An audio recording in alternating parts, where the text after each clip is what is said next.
Hey everyone, welcome and welcome back to my channel. I hope you all are safe and doing great. তো আজকে আমি তোমাদের সাথে glam and gorgeous makeup লুকটা share করব। আর এটা আমি ব্ল্যাক শাড়ির সাথে ওয়্যার করেছি এই মেকআপ লুকটা। তোমরা চাইলে এটা যে কোনো কালারের ড্রেস বা শাড়ির সাথেও ক্যারি করতে পারো। তো চলো বেশি দেরি না করে ভিডিওটা শুরু করা যাক। তো সবার ফার্স্টে আমি আমার ফেসটাকে ময়শ্চারাইজ করে নেব। আর এখানে আমি ইউজ করছি পন্ডসের সুপার লাইট জেল ময়শ্চারাইজার। এই ময়শ্চারাইজারটা বেস্ট একটা ময়শ্চারাইজার সামারের জন্য। এরপর অ্যাপ্লাই করব প্রাইমার। আর তোমরা মেকআপের আগে অবশ্যই প্রাইমার অ্যাপ্লাই করো, কারণ মেকআপে যদি কোনো হার্মফুল কেমিক্যাল থাকেও তাহলে সেটার থেকে তোমাদের স্কিনকে প্রোটেক্ট করতে হেল্প করবে প্রাইমার। দেন আমি আমার আইব্রোটা ড্র করে নেব। আর এখানে আমি ইউজ করছি ব্লু হেভেনের আইব্রো ডিফাইনার।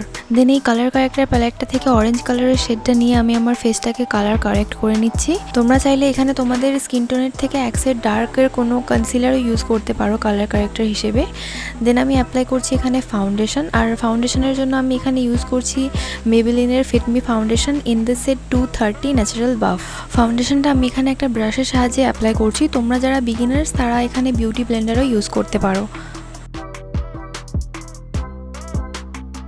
এরপর একটা কনসিলার নিয়ে খুব অল্প পরিমাণে আমার ফেসের হাইস্ট পয়েন্টসে অ্যাপ্লাই করে নেব, শুধু আমার ফেসটাকে হাইলাইট করার জন্য। কনসিলারটা তোমরা খুবই অল্প পরিমাণে ইউজ করার চেষ্টা করো, কারণ তোমরা যদি বেশি বেশি করে ইউজ করো তাহলে তোমাদের খুবই তাড়াতাড়ি ক্রিজ লাইন পড়ে যাবে আন্ডার আইজে বা স্মাইল লাইনে। ব্রাশ ছাড়াও তোমরা কনসিলারটা কোনো বিউটি ব্লেন্ডার দিয়েও ব্লেন্ড করতে পারো।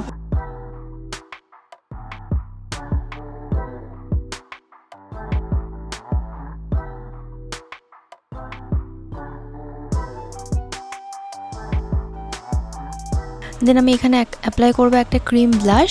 আর তোমাদের কাছে যদি কোনো ক্রিম ব্লাশ নাও থেকে থাকে তাহলে তোমরা এখানে কোনো রেড কালারের বা যে কোনো কালারের লিপস্টিকও ইউজ করতে পারো ব্লাশ হিসেবে। দেন আমি ওই আগের ফাউন্ডেশন ব্রাশটার সাহায্যে ব্লাশটাকে ভালোভাবে ব্লেন্ড করে নেব। আর তোমরা দেখতেই পাচ্ছ এই ব্লাশটা কতটা সুন্দর। আর এটা সব থেকে অ্যাফোর্ডেবল একটা ব্লাশ, আন্ডার 100-এর মধ্যে তোমরা এই ব্লাশটা পেয়ে যাবে সব সময়। দেন আমি যেখানে যেখানে কনসিলার অ্যাপ্লাই করেছিলাম সেখানেই খুব অল্প পরিমাণে লুজ পাউডারটা নিয়ে আমি সেট করে নেব যাতে ক্রিজ লাইন না পড়ে। প্রোডাক্ট নেম সহ সমস্ত লিঙ্ক আমি ডেসক্রিপশানে দিয়ে দেবো, তোমরা চাইলে সেখানে চেক করে নিতে পারো। দেন আমি আইশ্যাডো প্যালেট থেকে কিছু ব্রাউন কালারের শেড নিয়ে এখানে কন্ট্রোরিং হিসেবে অ্যাপ্লাই করছি। আর যাদের কাছে তোমাদের কন্ট্রোরিংয়ের প্যালেট নেই কোনো, তারা তোমরা এই ট্রিকটা ইউজ করতে পারো। আর যদি তোমরা তোমাদের ফেসকে কন্ট্রোরিং করতে নাও চাও তাহলে তোমরা এই পার্টটা স্কিপ করতে পারো, বাট শুধু নোজটাকে কন্ট্রোরিং করে দেখো, মেকআপে অনেক ডিফারেন্স দেখতে পাবে। দেন আমি অ্যাপ্লাই করছি এখানে পাউডার ব্লাশ। আর আমার ওই আগের ক্রিম ব্লাশের পিগমেন্টেশনটাকে আরও বাড়ানোর জন্য আমি এখানে পাউডার ব্লাশ অ্যাপ্লাই করছি। তোমরা চাইলে পাউডার ব্লাশ নাও ইউজ করতে পারো। এরপর করবো আমি আমার আই মেকআপ। তার জন্য একটি লাইট ব্রাউন কালারের শেড নিয়ে একটি ফ্লাফি ব্লেন্ডিং ব্রাশের সাহায্যে আমি আমার পুরো আইলিডে ভালো করে অ্যাপ্লাই করে নেব। দেন একটি স্মল ব্লেন্ডিং ব্রাশের সাহায্যে একটা ডার্ক ব্রাউন আর ব্ল্যাক কালার দুটোকে মিক্স করে আমি এখানে অ্যাপ্লাই করেছি। তারপর একটি ফ্লাফি ব্লেন্ডিং ব্রাশের সাহায্যে আমি ওই হার্স লাইনগুলোকে ব্লেন্ড করে নেব ভালো করে, যাতে দেখতে অনেকটা স্মুথ লাগে।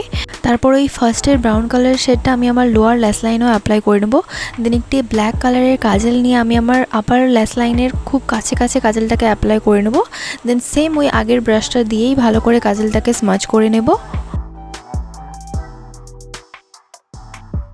দেন আমি একটি ব্ল্যাক কালারের ম্যাট আইশ্যাডো নিয়ে ওই ব্ল্যাক কালারের কাজলের ওপরেই হালকা হালকা করে অ্যাপ্লাই করে নিচ্ছি ওই কাজলের পিগমেন্টেশনটাকে বাড়ানোর জন্য। দেন আমি অ্যাপ্লাই করছি এখানে মাস্কারা। আর এখানে আমি ইউজ করছি মার্সের ফ্যাবুলাস ভলিউমাইজিং মাস্কারা। মাস্কারাটাকে নিয়ে আমি আমার আপার এবং লোয়ার আইল্যাশেসে 2 to 3 কোট ভালো করে অ্যাপ্লাই করে নেব। এরপর অ্যাপ্লাই করব আমি হাইলাইটার। হাইলাইটারটা একটি ব্রাশের সাহায্যে নিয়ে আমি আমার নোজ, চিকস, কিউপিড বো, চিন আর ফরহেডে একটু অ্যাপ্লাই করে নেব। তোমরা চাইলে আইজের ইনার কর্নারেও অ্যাপ্লাই করতে পারো। যেহেতু আমি এখানে একটা নিউড পিঙ্ক কালারের লিপস্টিক অ্যাপ্লাই করেছি, তার জন্য আমি আগে আমার একটা লিপ লাইনারের সাহায্যে লিপটাকে ড্র করে নেব। দেন অ্যাপ্লাই করব লিপস্টিক। আর এই লিপস্টিকটা মার্সের। So here is my final look. I hope তোমাদের এই মেকআপ টিউটোরিয়ালটা একটু হলেও হেল্পফুল হবে। আমি খুবই স্টেপ বাই স্টেপ দেখানোর চেষ্টা করেছি এই মেকআপ টিউটোরিয়ালটা। আর যদি তোমাদের এই মেকআপ লুকটা ভালো লেগে থাকে তাহলে তোমরা অবশ্যই আমায় কমেন্ট করে জানিও। আর আমার এই চ্যানেলটাকে সাবস্ক্রাইব আর আমার ইনস্টাগ্রামেও ফলো করে দিও। তো দেখা হচ্ছে নেক্সট ভিডিওয়ে। ততক্ষণের জন্য bye, take care and I love you all.